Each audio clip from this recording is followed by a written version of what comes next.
The Brimstone Museum was started in 1974 as a passion project from Sulphur residents who wanted to preserve the history of the sulfur mines in the area. So the south wall of the building features the history of the sulfur mines in the area, started by Herman Frasch. Sulfur mining was going on in the area in the traditional coal mining style, where they would use pickaxes and shovels and hard hats.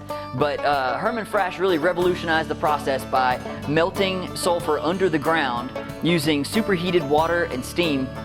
He would pump in this superheated liquid, it would melt the sulfur deposit underground, and he would pump up liquid sulfur just like they pumped up oil.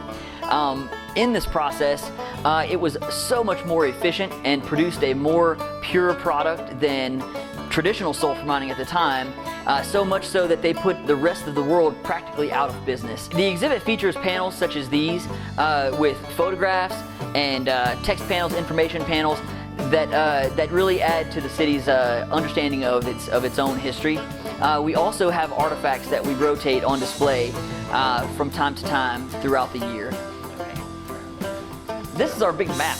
This map right here is it features the entire city limits of Sulphur with a little bit extra. We actually have a lot of visitors that will come in and either mark their house or mark locations where they had their first date with their wife, for example. And you can actually see that there are some marks on here already. We go through weekly and we kind of catalog any specific spots that have been marked that we find interesting, and we keep that information so that as a living history museum we can incorporate that into future displays and that sort of thing.